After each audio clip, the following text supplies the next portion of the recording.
Hi, TG Sheppard here, and you're listening to the Nothing Shocking podcast.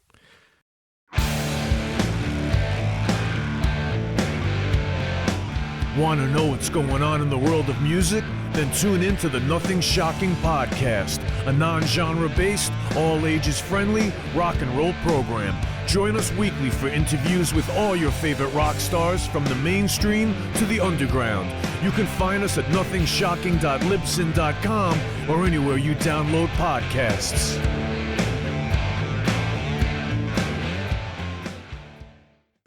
We're putting the band back together. The numbers all go to 11. I'm talking about bands that rock. Led Zeppelin. What about Sabbath? AC/DC. Motorhead.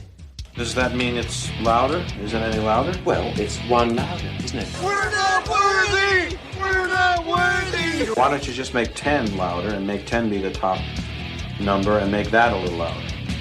These go to 11. I get up off the ground and raise my head. Days like this, think I should be dead. One for Satan, two for me. Let's cheat the devil, it's fun, don't you agree? Welcome to the Nothing Shocking podcast. I'm your co-host, Jeff Untied, and with me in Dog Bowl Studios is Coach Nez. You can find the Nothing Shocking podcast on Libsyn or any podcatchers. Like our Facebook page or follow us on X at No Shock Pod. You can also find the Nothing Shocking podcast on Rock Rage Radio every Sunday morning at 7 a.m. Central Time. Our sponsor is Ragged Records, located in downtown Rock Island, Illinois, and downtown Davenport, Iowa. We'd like to thank the Hong Kong Sleepover for allowing us to use their music for our intro and bumper ending. Tonight's guest is TG Sheppard, Country Music Hall of Famer, promoting his new upcoming duets release with his wife, Kelly Lang. It's called Chemistry, the Duets Collection. And he's been on tour, the TNT Tour with T. Graham Brown. Yeah, hey, let's get to that interview. All right, good night. Good night.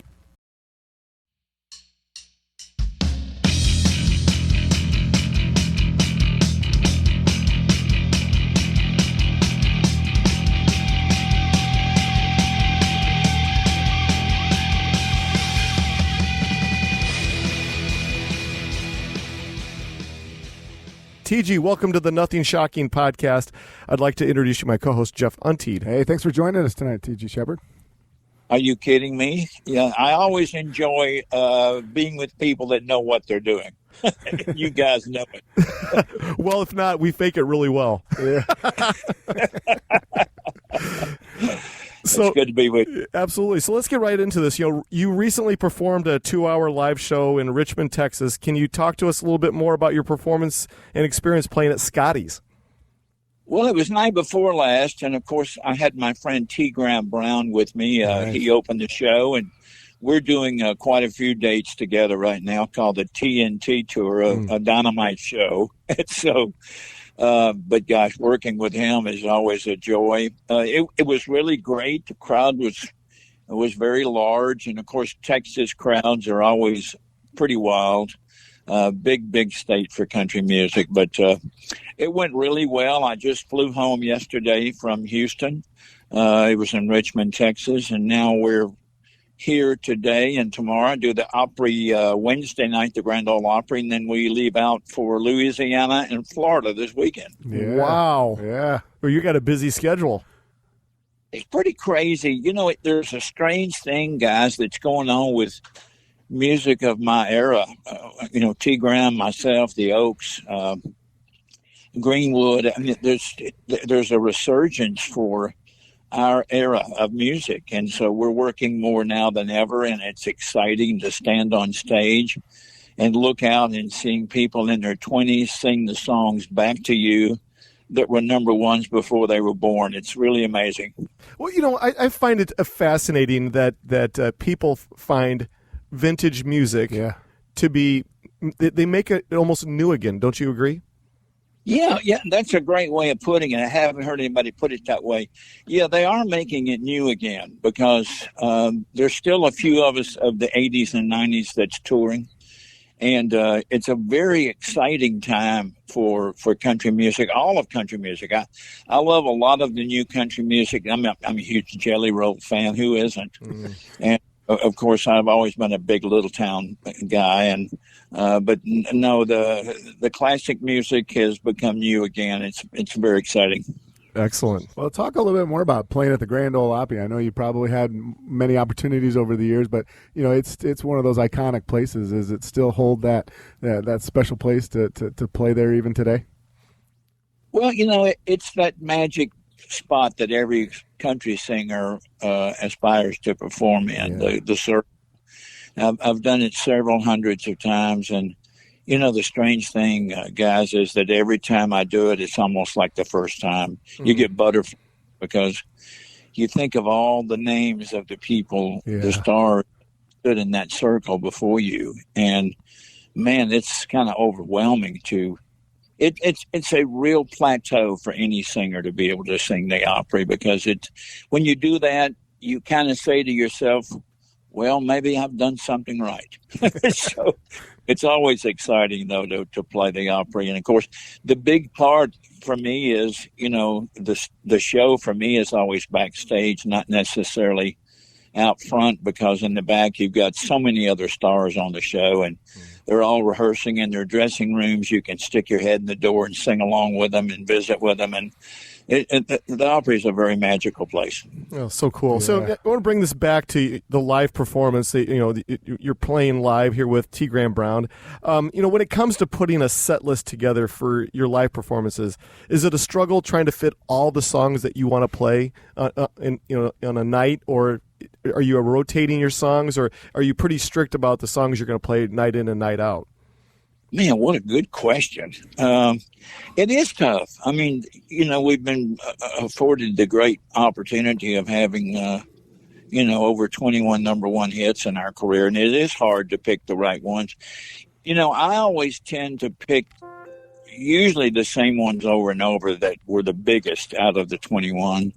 And there are always a few of those that people want to hear and want to sing along to. So you tend to go to those first, and then if time permits and it's a long enough show, you can back into some of the other number ones that might not have been as big a sellers or as popular as other number ones. But no, it's always difficult to, and you always have that one person that walks up to you after a show and they say, you didn't hear the one I come to hear. And I'll go, oh, which one is that?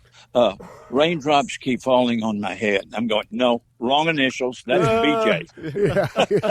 So, or a lot of times people will come up to me and go, I came to hear you sing Wine in the Water. And I said, no, that's my buddy who's on the show, T. Graham. Yeah. So, you just do the best you can and try to pull the ones you think people want to hear. Oh, very good. That's cool. So on some of these on these shows, what's your touring method to get there now? Are you going by bus or flying in, flying out, or how does it work for you and your band? Well, I fly private a lot, and this week we're flying private, and it makes it much easier when you pull your car up and get in the plane and take off. Yeah. It's not always that way. I mean, this past weekend it was, airlines, commercial airlines. And then a lot of times if it's 500 miles or less, we usually bus it. We take a couple of buses. And because I have a pretty large crew and band that go with me that have been with me for 35, 40 years. And so, but this weekend will be a real pleasure because we're flying private. Oh, very good. Well, you and your wife recently released 2 new singles, Addicted to You and You're Still the One, the Shania Twain classic. The release of these 2 singles will be included the upcoming Chemistry, the Duets collection. Talk to us a little bit more about this new creative endeavor. Well, we started this thing 2 years ago, and we're afforded a great luxury of having our own record label and being able to produce our own records in our own studios. So it's kind of, we took our time recording this one because we were in no hurry. We didn't have a label or management that was dictating to us to hurry up and get it done for money or third quarter billing. So we took 2 years to pick some of our favorite songs that we've always liked together in the studio, and just now finished it up a few weeks ago and thought, well, I guess it's time to move on to another project and release this one. So it's been a labor of love for me to work with Kelly, because I mean, how lucky am I to be married to somebody who understands what I do for a living? Absolutely. Yeah. Yeah, looking back, so kind of going back to the live topic we were talking about, can you tell us a little bit? You mentioned that you've had some of the guys in your band for 35, 40 years. Can you tell us a little bit about the members of your band? Well, the guys, you tend to, if you're fortunate enough to take care of the people that work with you, they're there to take care of you as a singer. And I've always felt that the most important part of the show is the guys that make the music behind you. And if they're having a great night, then you're having a great show. And I've always been afforded the great luxury of having great musicians. So why not just try to keep the ones that have always been there and pay them well and take care of them, and they'll take care of you. And you become a family, because you spend more time on the road with your musicians and your crew than you do your own family and when you're at home. So I tend to stick with those guys that have been there for a long time. The beautiful thing about live performance is that when you've been together so long, you don't really need to speak on stage. It's just a look. Yeah. You can look at a guy a certain way and he knows what you're thinking after 35 and 40 years. So they know what to do even without having a conversation. Oh, very good. Yeah. We're seeing more and more artists in the various genres of music that are now, I guess maybe you call them heritage acts, that are doing the weekend warrior flyout dates. And, we see it in rock and roll, we see it in country too. For you in this part of your career, has doing the weekend warrior flyout date thing ever been appealing to you at all? Well, yeah, because the hardest part of touring is not the concerts. I mean, that's the easy part. Walking on stage and doing an hour to 2 hour shows is a joy. It's the traveling. It's the fighting the schedules of airlines, or whether you're flying commercial or private or buses, it's just you're at the mercy of so many other factors when you're touring. And the traveling is grueling. It beats you up. It wears you out. And of course, when you get that time on stage, it's like recharging your batteries, because you get really excited and to do a show, and it recharges you for that time you're on stage. But no, it's I enjoy working every day of the week if I can. We work a lot during the week, but most of our big dates are on Fridays, Saturdays, and Sundays. Oh, very good. Yeah. So taking it back to this new album you're working on, what can you tell us a little bit about, like, how either your songwriting or picking songs has evolved over the years? Well, it's the only new song on the new Chemistry album is the "Addicted to You," the new single that Kelly and I just released. Everything else are just songs that we have loved through the years. That, for example, the reason we came with the Shania Twain "Still the One" was we were in Vegas last year, and we were invited to go to her show, and we went and caught her show, and that song just kept sticking in our heads after we left the concert hall, and so we felt it would be great to pick that song. So the song process of picking songs is just really songs that play over and over in your head, whether you're in the car or you're at home or wherever you are, and you just think to yourself, man, I might want to record that. And so that's really how we came about with doing. We picked up some great songs for this album that we've loved forever. I mean, we did a remake on the old Spiral Staircase song, "I Love You More Today Than Yesterday." And we did "Too Late Baby," Carole King. We actually did a remake of Celine Dion, "Because You Love Me."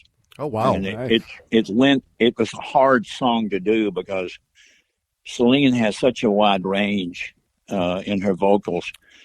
So we really had to work on that one, and it took a while.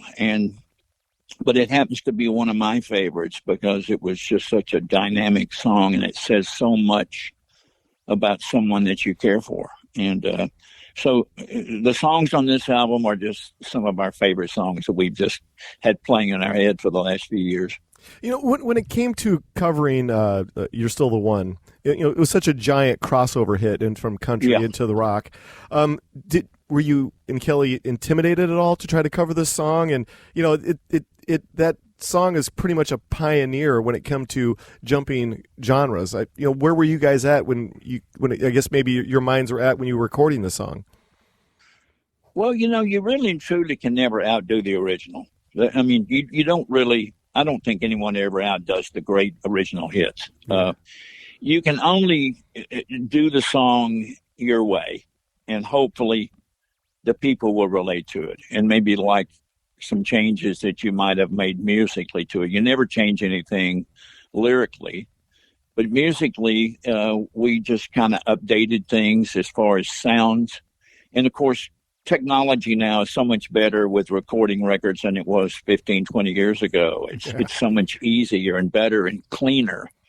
And so we really and truly never try to outdo the original. We just try to enhance it and make it our own. Oh, very good. Yeah. Jeff, you got the next one? Well, yeah, the Addicted to You just came out just recently, I think just April 12th. Right. Are there plans for more singles before you make the final release of the album, or how's it going to work? We were on the phone today with our marketing team and people that work with us, and that's my puppy. Hey, Coco, quit it. Sit down. And we will probably come out with another single next month, the latter part of May. I don't know what that's going to be yet, but the album, I think, is due for release sometime the latter part of June.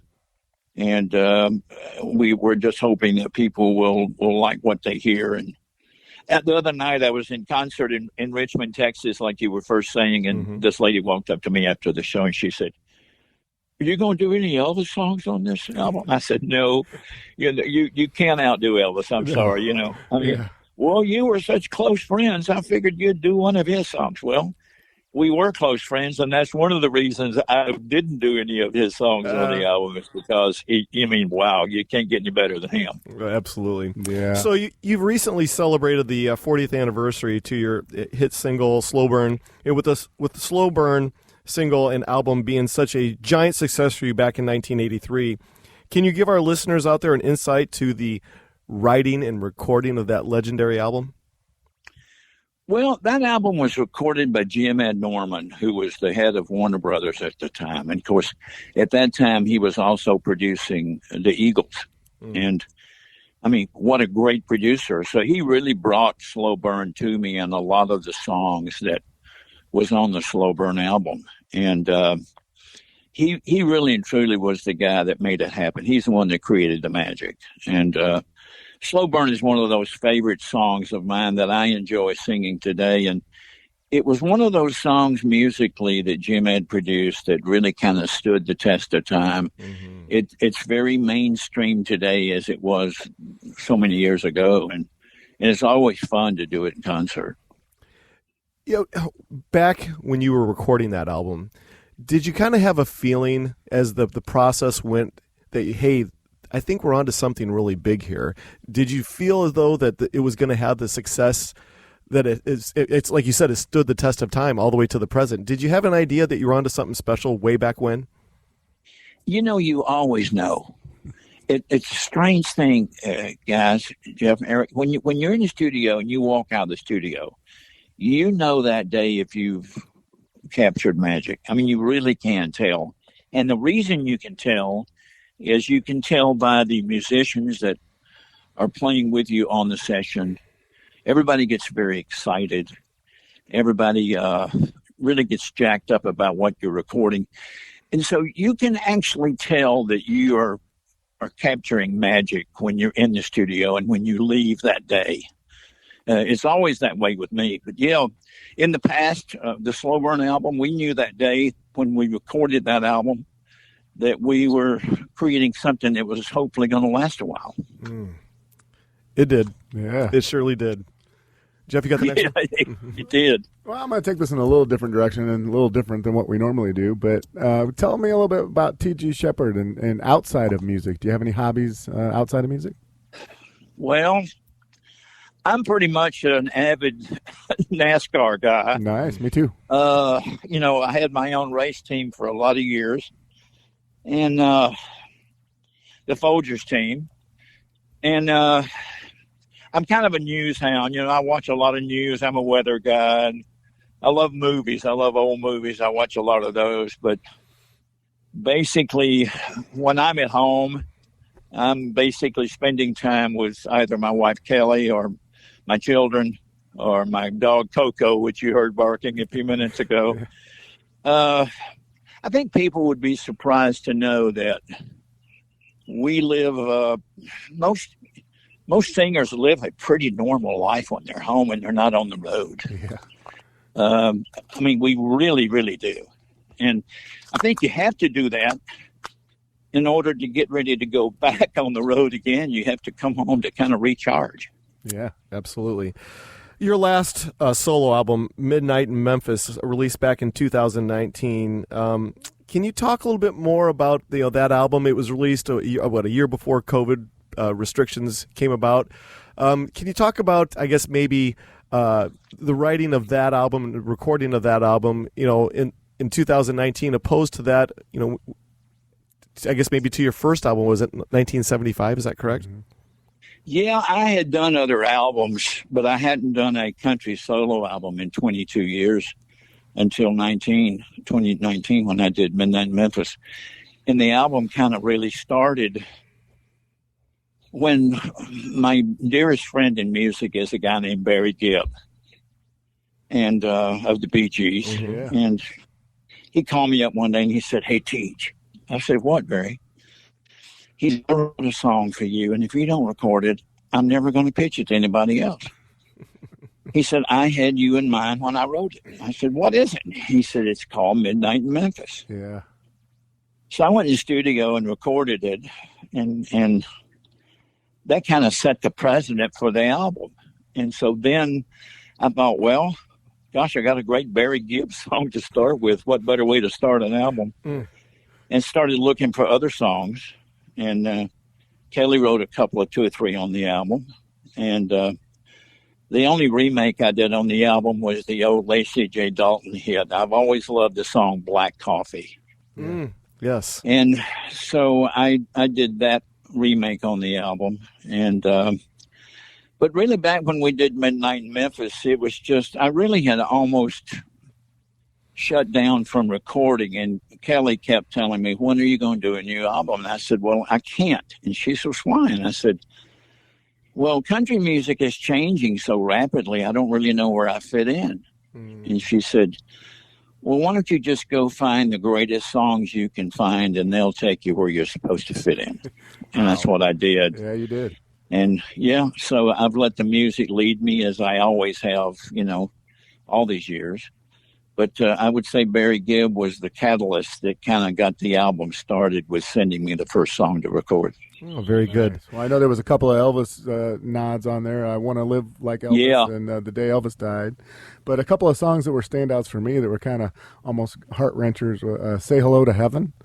And wow. And, man, that song, the guy that co-produced the album with me, Buddy Hyatt, wrote that song. And Kenny Rogers recorded that song before he passed. And I always loved the song because it just takes you somewhere when you hear it. I mean, it's just really a song that really hits you in the heart. And I just had to record the song. I told Buddy, I said, "I want to revisit that song that you wrote, Say Hello to Heaven." And he said, well, let's do it. And we did. And still one of my favorites off the album. We're in the state of technology with artists now that they can record albums in their own home, as opposed to going into a proper studio.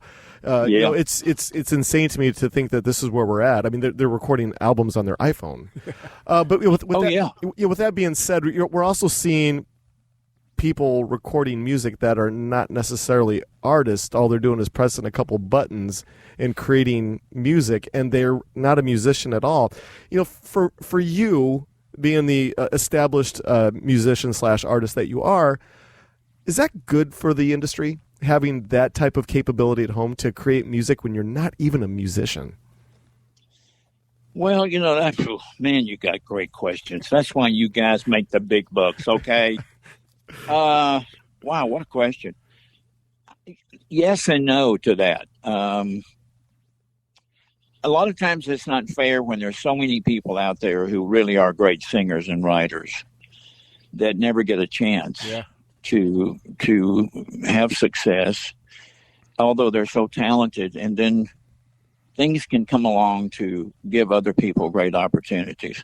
I've never hated for anyone to have success or have opportunities with music, but there is a little bit of a takeaway when it's just being able to push buttons and manipulate sounds to make hits. And I'm kind of against it, but then again, sometimes I learn from those type of records. I'll listen and go, wow, I like what they did there. So it has its pros and cons. Oh, fair enough.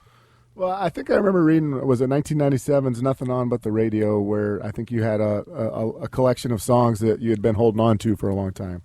What's the T.G. Sheppard's vault look like? Do you have a lot of songs that you... you always rat hole those. You always rat hole those songs that when you hear something, you'll go, wow, I want to put that one back, because if somebody doesn't record it when I get ready to do a studio album again, I may do it. I don't know. I think you're always on guard for songs that hit you in the heart, like Say Hello to Heaven. At least I am, because, there's so many artists out here vying for those songs that you really and truly have got to be looking around the corner every day for that next song that could give you, something special in your life. So I'm always putting songs back and waiting and holding. And a lot of times I miss them. For example, I'll tell you a great story, guys. I was on tour with Kenny Rogers, and we had just played Phoenix, Arizona, the Arizona State Fair. And his limo didn't show up to pick him up after the concert. And he said, can you give me a ride to the airport in your car, in your limo? And I said, sure. So I drive him out to the private airstrip there, and had his private jet sitting there. And he said, why don't you step inside? I want to play you my new single. And I said, yeah, I'd love to hear it. So I get out of the limo and I climb up in his jet, and we're sitting there, and Kenny put it on, and I heard this incredible song. And I said, Kenny, that's a song that I was just getting ready to come out with as a single. How did you wind up doing this? He said, we heard it off of your album. And the song was She Believes in Me. So you miss... You hold those back and you record them, and sometimes you get lucky enough that another artist doesn't come along and record one of them, and that's happened a few times. And that's one example of missing the boat on one of those kind of songs that you hold back. Wow, awesome! Yeah. All right, so I got a real tough question for you. So as you look back on your body of work, do you have that album that you hold special, saying this was my favorite album that I've ever recorded? And then on the flip side, do you have an album that you say, I wish I could just have a redo on this album. I wish I could re-record it and redo it. I'm not quite satisfied with the end product.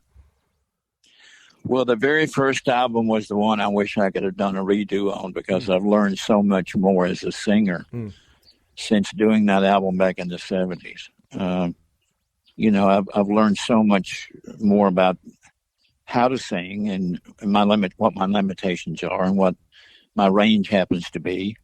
So the first album would be the one I'd want to do the redo on. But the album that I'm the proudest of is the album I did a few years ago called Legendary Friends and Country Duets. And that's where I invited 17 artists in to do duets with me, from Jerry Lee Lewis to Willie Nelson to Merle Haggard to George Jones, the Oak Ridge Boys, B.J. Thomas, Ricky Skaggs, Lori Morgan, Crystal Gale. The list went on forever. And that was probably my biggest labor of love, was doing that album, because having Haggard and Jones and people like that I consider the great iconic singers of my time in the studio recording with me was I don't know if I'll ever be able to top that. And that's my favorite album that I cling to and really take more pride in than any album I've ever done. Yeah, very good. I was just going to ask you about live albums. I know you've got a lot of studio albums, but I think you only have one live album. 2002's live at Billy Bob's in Texas. Is live? Some artists hate them, some artists love them. What's it like? I think most artists love the live albums because on those live albums, if you're lucky enough to record it in front of an audience that's really, really into what you're doing that night, it can be magic. Yeah. And the live album at Billy Bob's was a wild night. It was like a rock and roll concert almost. And I've always loved that album because of the energy that was created from the people in the audience. Nice. And so, live albums for that one reason for me is something that I really and truly love doing and I've done a couple of other ones that never were really that big albums, but the Live from Billy Bob's was very special because we were able to do a lot of our hits on that album and have the crowd singing along with us and cheering us on. Nice. Very good. All right. I got one last question for you, then we'll leave you alone for the evening. Deal? You're not bothering me, guys. You ask great questions. Oh, thank you. Well, the mystery of the music scene, country, rock and roll, you name it. There's no mystery anymore with the dawning of the internet and the social medias and whatever you have out there, all the different platforms. But for you, the established artist that you've been through all these years, what do you prefer? Do you miss that mystery and mystique that music once had, across genres? Or do you like this new age of accessibility, which the social media has kind of let the cat out of the bag? Well, again, both. I think it's great to have social media because you can reach so many people so quickly and get instant feedback. But I do miss that old school of not really knowing what's going to happen when you let something out. It's really both for me. But I am astounded now that you can, I wish we'd have had social media back in the 80s and 90s when in our hot years, because I wonder how much more of an audience we could have grown or built if we'd had those tools. And I really welcome social media. And I think every artist should go to school on it and utilize it and work it because it's an incredible thing. But you can also get too caught up in it and it can hurt you if you're not careful because there's always those people sitting there behind their computers in their mother's basement who have power to say and do things on there that can hurt you. And they take power in that, and I just disregard them. Very good. We are out of our allotted time for the evening. Is there anything that we left off tonight that you would like to plug or promote? Well, nothing other than, I invite people to go and check out tgsheppard.com or even my wife, kellylang.net, her site, and keep up with our tour dates. And I hope everybody will go to our new YouTube channel, which we've had the last few years, and we're always adding video and content, live concert footage and stuff quite often on our YouTube channels. Be sure and follow us on Twitter and Instagram and Facebook. But for me, it's just a continuation of what I have been doing, and that's going out and singing songs every day to people in the audience and hoping that I can make a difference in someone's life with a song, if it's just for a few minutes. That's the greatest thing for me right now. Is I really love doing now, singing more now than I ever have before. I really enjoy it a lot. Fantastic. Yeah, that's awesome. Well, this is how things are going to work out. We're about a week behind on our episodes. So Jeff, the editing wizard over here, like I said, he's going to clean up all of my boogers. And if there's anybody else that had any boogers on him, well, he's going to clean it up. He's a ninja when it comes to editing. So he's going to get it all cleaned up, and then we'll send it to your publicist, and please share it wherever you can on your social media platforms. Oh, we will. But guys, I want to give you a compliment if I can. Sure. Yeah. I've had my own show on Sirius XM radio for years. I'm not doing it now because I'm just too busy. But I know how hard it is to do interviews. But I got to tell you, you two together, it's not like an interview. With you guys, it's just a conversation. I can truthfully tell you that you have mastered the art of interviewing, because you turn the questions that you have in your conversations into conversations. And man, you've mastered it. You're really, really great at what you do. I just want you to know that. Well, thank you so much. We appreciate it. And please let all your constituents know. We'd love to have them on. Oh, believe me, I will. I definitely will. Well, I will for sure. But we really appreciate the compliment. Thank you so much. Yeah, thank you. It was an honor to have you on our program tonight. No. Hey, guys, the honor was all mine. And again, I'm sorry I was late. Let me know if there's anything you ever need. I'm always here for you. I appreciate it. Thank you, TG. Okay. Good night. Bye.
Welcome to the night. You think you know Night Demon? Then the Night Demon Heavy Metal Podcast is for you. Step into the darkness as we peel back the curtain to give you an unprecedented, all-access look into the mind and the heart of the demon. We're talking band history, song analysis, studio anecdotes, stories from the road. It's everything a diehard Night Demon fan could want and more. This is the only place to learn the inside scoop, the deep dive trivia, the untold tales from the band members themselves and those closest to the Night Demon story. Need more? The sacred Night Demon Crypt will be pried open to reveal demo recordings that have never before seen the light of day, all with in-depth commentary by the band and the people who were there for the writing and recording process. This is a gold mine, a treasure trove of all things Night Demon. Head over to nightdemon.net or wherever you listen to podcasts.